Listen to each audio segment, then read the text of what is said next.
There is no question that the social media today has allowed the citizen of this country to express an opinion which he or otherwise did not have the platform for. You can't have millions of columnists in a newspaper or 10 million television anchors on television channels. Each one of them today is engaged, and that's a tribute to the young or to the people who use social media. I believe, and this is my personal belief, that the young by and large are responsible and mature enough and know what they have to do.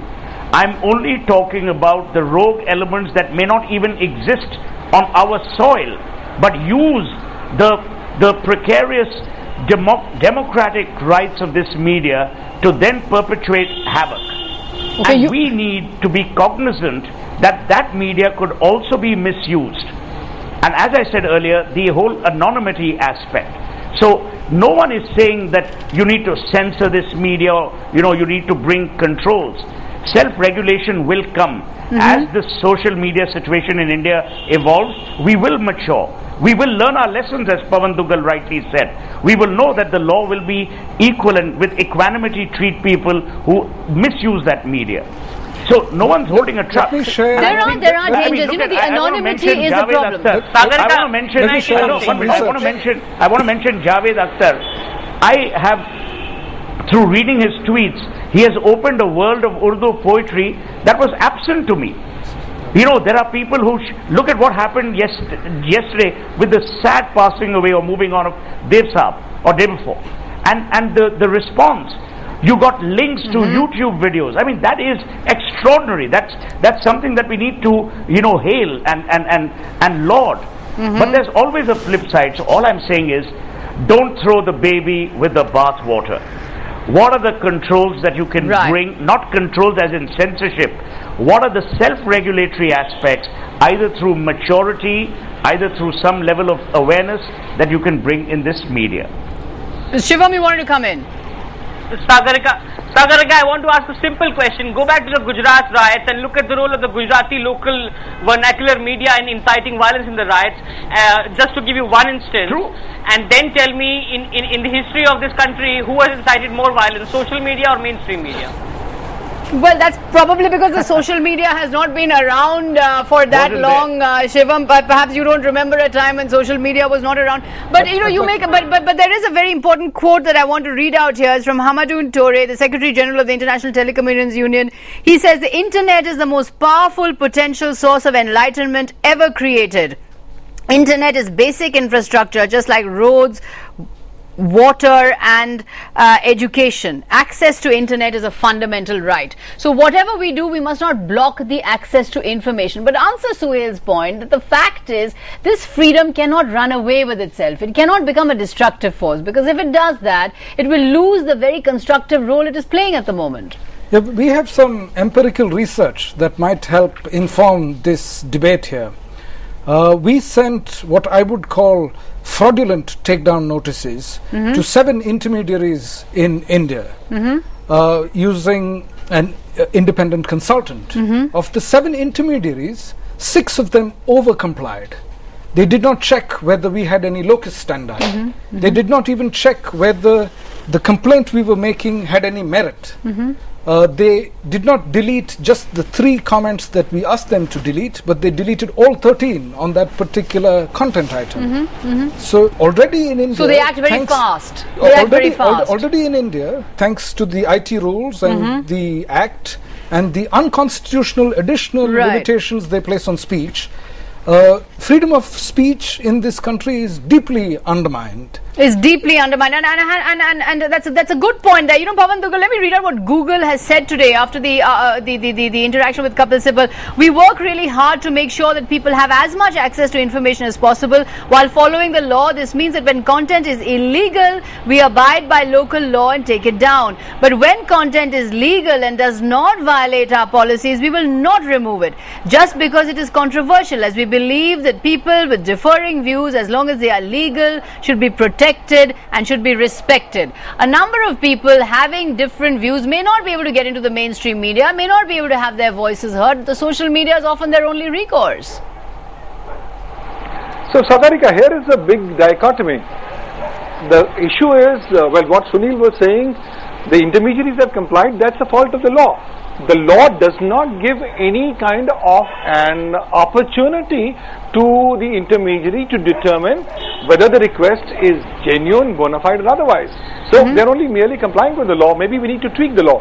But coming to Google's response, now Google's response itself has got a contradiction, inherent contradiction. They say, number one, we comply with local laws. Number two, they say, well, we will still not remove content which is not against our policy. So where and what point of time are they doing a balance? So it's no, like but they believe that people. You are saying okay. They are saying if they believe that people with differing views have to be respected and protected. That's their line. Perfectly fine, but at no point of time diverging viewpoint can be used as a license to defame or as a license to tear down somebody's reputation. That age-old dichotomy between freedom and license. Let's take our final break and come back and get concluding comments in from all our panelists.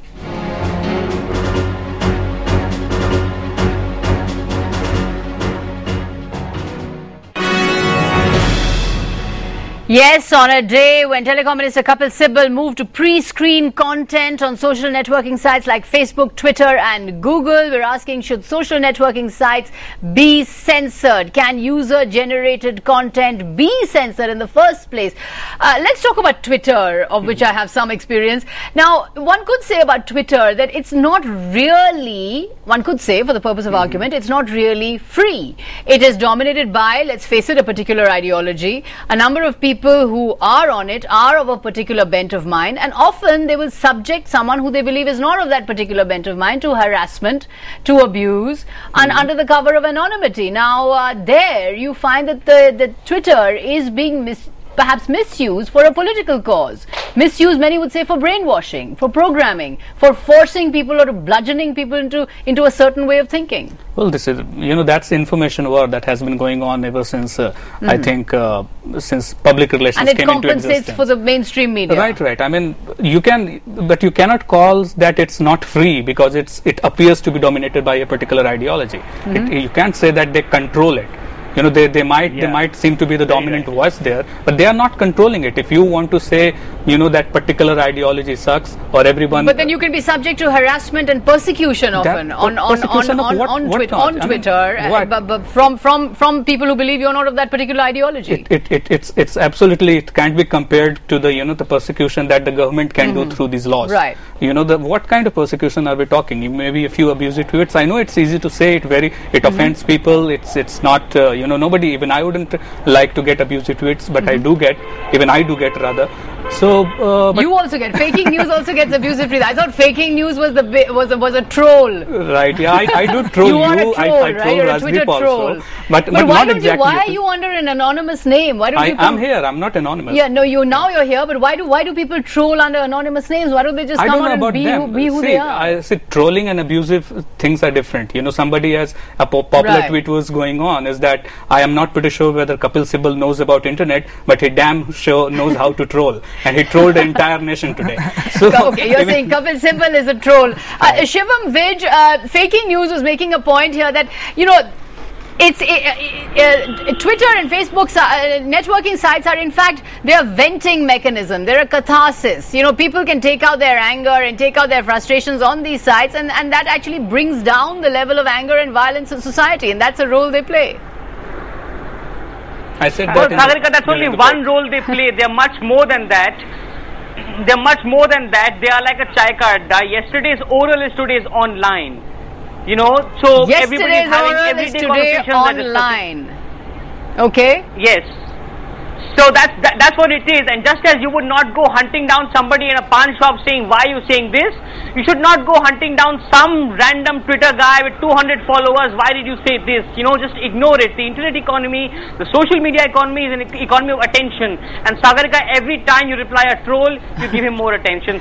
Don't reply to the trolls. It's a Streisand effect. If you unnecessarily go after somebody who anyhow does not occupy public attention, then you only give him more publicity than he already had. So right, but let's come back to the most serious issue, Pawan Duggal, of actually figuring out how this can be done. Now, Salman Khurshid was suggesting on our channel earlier that a process of dialogue has to be entered into with these service providers, with Google, with Facebook, with Twitter, so that the government and Twitter and Facebook can work together and both evolve a certain kind of consensus on the kind of content they should allow. Do you think that kind of dialogue needs to happen? I think that's a good suggestion and should definitely be encouraged. However, that dialogue must lead to something concrete.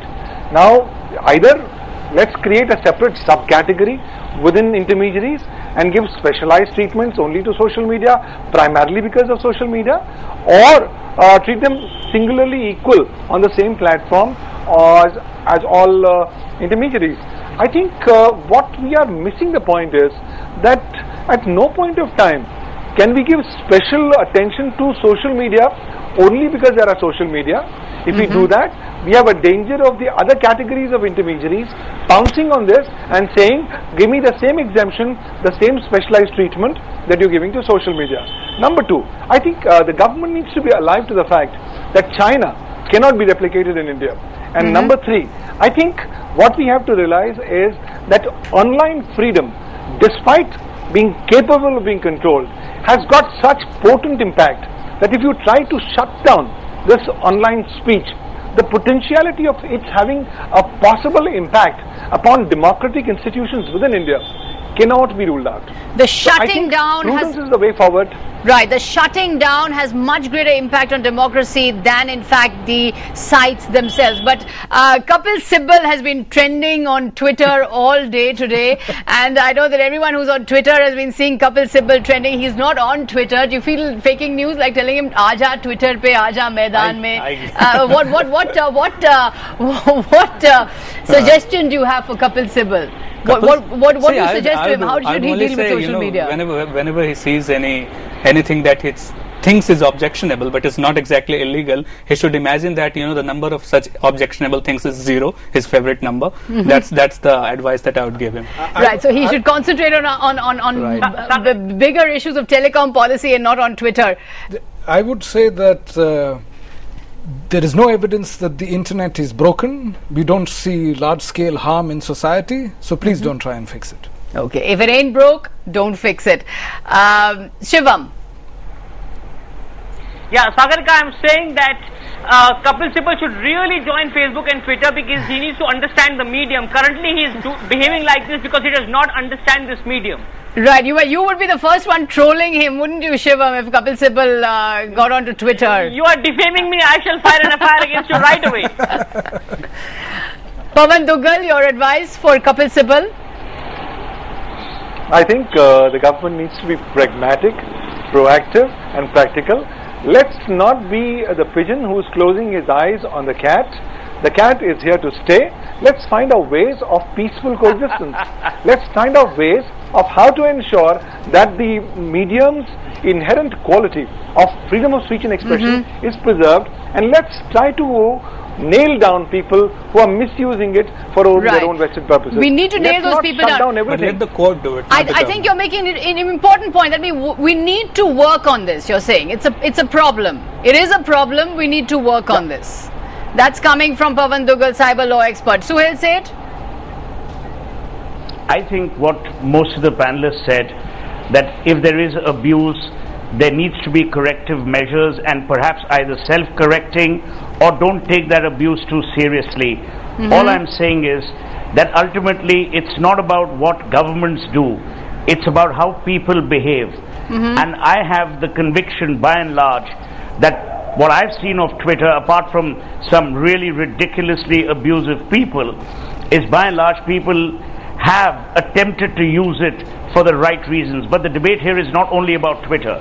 It's about the entire construct of social media. And my belief is that as societies evolve, as we mature, we will see it for the good and remove the evil Having said that, we need Right. to be cognizant that the evil also needs to be dealt with. Right, the evil needs to be dealt with. There is lots of good. There's some things wrong. Those need to be worked on, but certainly not by the heavy hand of the state, not by censorship, but by dialogue and by mutual coexistence and mutual understanding. Thanks very much indeed. Pawan Duggal, Suhail Seth, Shivam Vij, Sunil Abraham, Faking News, or Rahul Roshan. Thank you very much indeed. Should social networking sites be censored? What are you telling us? 51 are saying no. Thanks for watching.